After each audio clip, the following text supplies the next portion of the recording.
এটা হইছে actually আফ্রোবিট, it's an urban আফ্রোবিট। এটা বলে আরবান আফ্রোবিট জনরা।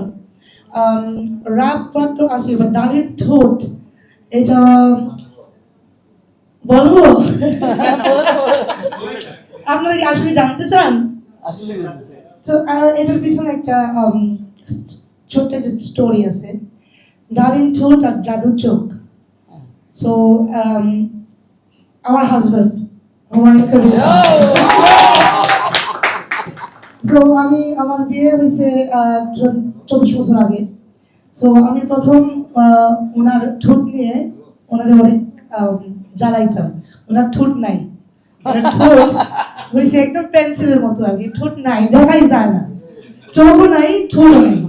তো আমি আমি আমি সবসময় ওনাকে বলতাম যে আল্লাহ তোমাকে সব দিয়েছে, এত সুন্দর লোক দিয়েছে, ঠোঁট দেয় নাই কেন?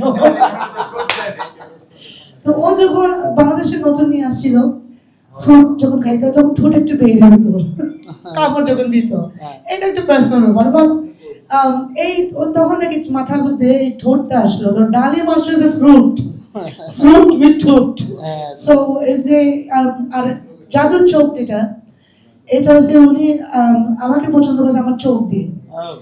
আমার চোখ একটু ডিফারেন্ট শেপের, একটু ভিতরে যায় কি, আমি নিজেও বলি আমার বিড়ালের চোখ, বাট উনি আমার চোখ পছন্দ করে। সো এই ক্ষেত্রে কি ডালিম ঠোঁটটা আসছে হয়েছে from it's this song was written for my husband mister Humayun Kabir Khan. উনি আজকে এখানে নাই, উনি আজকে লন্ডনে আছেন।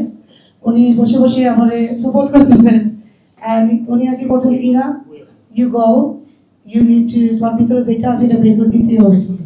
আমি তোমার পাশে থাকলে তুমি অনেকটা চিন্তা করবা, তুমি নিজে কাজ করতে পারবা না। সো এরকম হাজব্যান্ড পাওয়া অ্যাকচুয়ালি একটা ভাগ্যের ব্যাপার। So I want to thank my husband, Humayun Kabir Khan. You're in London, hopefully you're watching this. I love you so much, and please stay behind me like this, like you are.